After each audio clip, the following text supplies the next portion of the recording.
Welcome to NAFI's 10 question challenge, where today my guest is me.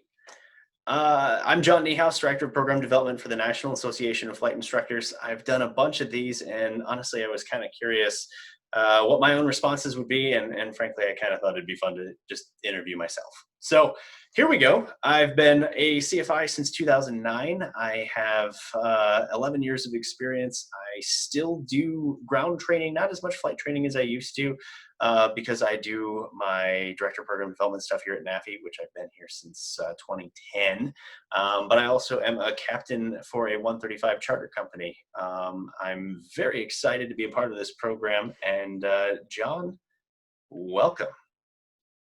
Well, thanks, John. Thanks for having me. So, John, we're going to jump right into it. Was flight instructing part of your original career plan, or was it something you never anticipated doing? Honestly, flight instruction was something that I never really thought of. When I started getting into flying and when I originally planned on this career, I honestly didn't even realize that that was part of the path. It's funny that you don't really think about it. You have your sights set on things like airlines and charter and all these other things that you don't even think of what's right in front of you. The teachers that you have are making a living out of this, and they're enjoying what they're doing. At least mine were. What I didn't realize was it was something that I would enjoy so much that I basically would think about it all the time, whether I was doing it or whether I wasn't doing it. So reflecting on your first student, how do you think you did? With my first student, I think I over-prepared him, which I probably owe him a bit of money, or at least a free dinner or something. I trained him like no one's been trained before. He knew everything backwards and forwards. To be honest with you, I was training him like he was going down the same path as I was. I was doing Part 61, and he was doing it for fun. And the hardest thing for me to separate at the time was that there are people that do this not just for a career, but also for fun. And not to say that I didn't have fun when I was a student, but I had a very different mindset. I was there to learn specifically for what I wanted to do in the future, whereas he was spending his hard-earned money to not just learn and achieve something, but also have fun doing it. It was an experience. And so I just had a hard time separating that those two things were different. And so I had him knowing every nuance of every little thing. And he came out very well trained. And he's trained to this day. He's actually a good friend of mine. But I think I may have gone a little overboard on some of those things. Most of us have had an instructor mentor who helped us learn the ropes. Who was yours, and what was the most meaningful thing they taught you? As far as mentors are concerned, I really had probably about two. Now I could rattle off several other names, both NAFI friends and friends from the university and other things, but there are two that stick out. Former executive director of NAFI, Jason Blair, he was the one that gave me my first instructing job. He owned a flight school up in Allegan, Michigan, and he took a chance on me. In my opinion, probably a big chance, because I had zero instruction experience. But he was always there to answer my questions. If I didn't know what to do with a student, if I didn't know how to proceed with the next steps, he was always there. And this is one of those flight schools that didn't have a curriculum. It didn't have a lesson plan. It was up to me to create that for my students. So I would run past ideas and thoughts with him, and he would tweak them for me and make sure that I was on the right track. And so that was something that I'll never forget, along with a lot of the other things that he's done for me. Additionally, the instructor who actually gave me a lot of my training, including my CFI training, is a guy by the name of Mike Schwartz. He's actually a coworker of mine in my other life, flying 135 charter. He's always been there. He did several of my ratings, And so he knew exactly where I was and the things that I would struggle with periodically. And so for those things, I was able to go back to him and say, hey, this is not working. What do I do? Or can you look at this student and see what you think of how their progress is going. And if they weren't getting something, I could always send them to him. And he was magical in his ability to make sure that the needed training was there, and he would just polish it just enough to help them succeed. And for that, I'm always going to be grateful. What was the most valuable non-aviation skill you learned from being a flight instructor? I think the most valuable non-aviation skill that I learned from being a flight instructor is it's patience, with a little asterisk there. I think that being patient is great, but it's also being patient in the standpoint of letting the student come to their own conclusions. So it's not just being understanding that different people take different amounts of time to understand and complete things, but also when you're asking them a question, letting them work it out themselves. And this goes for a lot of different aspects in life, whether raising children or interpersonal relationships, whatever it might be. When you talk and communicate to somebody, instead of just answering the question yourself because they're taking too long, understanding that they're actually thinking about what that response is. And that's not something that's inherent in everybody. In fact, it wasn't inherent in me until I started actually teaching. So I think that's probably the most valuable skill that I developed, and I still struggle with it from time to time, but I appreciate having learned that. What do you enjoy most about flight instruction? I think what I enjoyed most about flight instruction is helping students get the confidence to accomplish something. I really liked having students that maybe struggled with certain things, where their instructor just didn't know what to do or how to teach their learning style. I find myself in a position where I was able to understand that because I didn't necessarily have it all come easy to me either. And I had instructors that didn't understand that.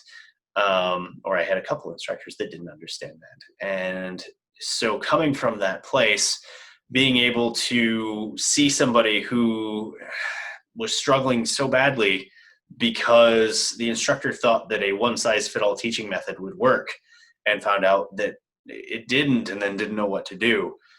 Being able to help those people was incredibly rewarding for me. So taking a student who just didn't think they were ever going to get there and watch them get there with just a little bit of gentle guidance, I think was just the most amazing feeling in the world. What is your most interesting, scary, or fun instructional story that you had with a student? I think my most interesting or scary instructional story comes down to when I was doing some private training in a Cessna 150 or 152. He had unfortunately not passed his private pilot rating, and I was very surprised by this because he nailed everything with me on the flight before his check ride. Turns out on his check ride, he had busted his steep turns by just a little bit, just enough for the examiner to say, you know what, I can't do it. And I didn't understand why this had taken place. So we had scheduled a flight the next day, and we were getting everything ready. We pre-flighted the airplane. We ran the run up just like we're supposed to, and everything from a gauge and power standpoint, everything seemed fine. It wasn't until we were about mid-takeoff roll when I remember looking at the student going, hey, this is taking a lot longer. Why aren't you rotating? And the student said, well, we haven't gotten to the rotation speed yet. And it was probably about that time where maybe I should have put two and two together and realized that something was wrong. But in the heat of the moment, I hadn't. So I let it go. And we got up to rotation speed. We rotated, and now we're in the air, but we're just not climbing like usual. And again, I remember looking at him going, what are you doing wrong? I was still fairly new. This was, I think, my maybe third student. And we're looking at the trees that are in front of us, and normally it's never an issue. Well, we we just barely cleared the trees when we realized that truly there was something wrong. Now, we had taken off with a bit of a crosswind, and we had expected about a 2-hour lesson, and the wind was supposed to die down because it was sort of an evening flight. And by the time we were planning on coming back, it wasn't going to be an issue. Well, the immediate return idea sort of became a scary situation where I, as the instructor, said, well, let's get up to altitude and see what we can do to figure this out. And we'll go to another airport a little bit further down the road if we think we can make it, because the wind should be right down the runway over there. It was north-south versus east-west. So we got some altitude. It took us a lot longer than we had originally planned, and start heading in the direction of this other airport. And as soon as we could pick up the ATIS was saying, well, the winds over there are east-west for north-south runway. And looked at my student. Everything's fine. Don't worry. There's nothing wrong. It's just another day. Nothing to be concerned of. Let's go back to where we started, and we'll just land with a crosswind, and it'll be okay. As I'm thinking to myself, well, I don't know what's wrong, and I don't know exactly how much longer we have left. But this seems like the best option. Long story short, we ended up landing. Stiff crosswind. I did it. Probably one of the best landings of my life, because I was so bound and determined that we were not going to screw this up and have to go around with an engine that I was not confident in. Got out, and as a CFI will tell you, you send the student on their way. Well, that was a good lesson. This is what happens in a situation where, let's not call it an emergency. We'll just call it a maintenance issue. You don't panic. You just bring it back, relax, try again another day.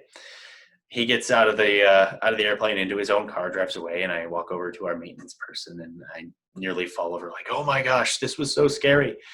And he said, well, let's run a compression test, and we'll see what's going on. And it turns out we had, I think, 20% compression on 3 out of the 4 cylinders. And the reason why he didn't pass his check ride was because the system was gradually getting worse. And it wasn't that he didn't do the maneuver properly. It was that because of the amount of power he had available, he wasn't capable, or the airplane wasn't capable of doing the maneuver properly. And the whole thing truly got worse as we proceeded to do this last particular lesson. So anyways, the student ended up, once we got the airplane fixed, he ended up doing his check ride and nailed everything. So it was great. But I was unfortunately somewhat saddened by the fact that he got a bit hosed just by the airplane having an issue. I remember that. That was frightening. In your mind, what quality or skill makes for an exceptional instructor? What quality makes for an exceptional flight instructor? I hate to reuse what I already had, but patience, and understanding that different students learn differently. I've seen it so many times where instructors try to take the same technique that their instructors taught them and cookie cutter that technique into every single student they have. And maybe for 80% of the time that works. It's not the most creative way to do it. And for certain things, maybe that is the best way. But there's always going to be a handful of students where that just doesn't work, whether it might be that they have maybe they're a visual learner versus a oral learner. Maybe PowerPoints just don't work for them. Maybe the pictures that you're trying to draw poorly, and we all know your instructors draw very terrible pictures, I'm included. Maybe that just doesn't work, and you've got to find a different way to do it, whether it's YouTube videos, interactive apps on your iPad, whatever that might be. Having the understanding of trying to modify your techniques for specific people and how those specific people learn, and understanding what questions to ask prospective and new students to understand how to get there and how to figure out how they learn. I think that's an incredibly important skill, and it's something that I'd love to see become more prolific within the industry. What aspect of flight instruction best prepared you for what you do now? I think the best thing that I've carried over from flight instruction into what I do, and this is both in my NAFI job, but also in my private charter job, is communication. Communication is an art form, it's a skill, and being able to know when what you say is properly transferred from one person to another. It's one thing to have a conversation with somebody and talk at them. It's another thing to have a conversation with somebody and not only allow them to respond, but understand that what you've communicated has properly been transferred, that there isn't a misunderstanding, that are capable of figuring out whether they are truly grasping what you're trying to say, especially in abstract techniques and things like that. It's something that really helps in normal life. How did you utilize your time as a CFI to transition into what you professionally do now? I think that the time I spent as a CFI made me a better pilot. I don't do a lot of flight training CFI work anymore. I really hope to get back into it soon, but life is a bit crazy as it stands. But the time I spent as a CFI made me more capable and more trustworthy of my own skills, so that I could transition those into a multi-crew environment, so I could transition them into a professional pilot atmosphere where I was introduced to more complex maneuvers. I think that it's underrated how much an instructor actually learns. Yes, they may not be flying every day from a true to an airplane standpoint. Yes, you're sitting there and you're watching and teaching someone else do it, but the skill transfer that goes into that is incredible.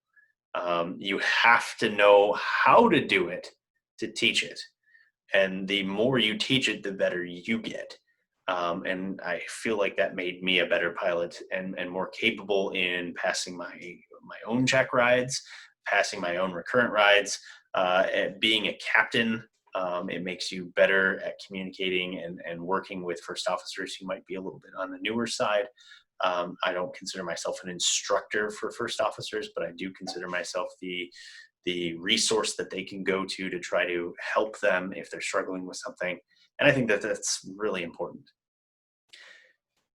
If you could give your new instructor one piece of advice for success in the profession, what would it be? If I could give any piece of advice to a brand new instructor, it's enjoy it. Yes, right now, as a brand new instructor, you may be thinking, I don't know if I want to do this forever. I may have these other goals. I may want to do X, Y, and Z. But the time that you spend as an instructor, you're going to look back on and you're going to be envious of your previous self.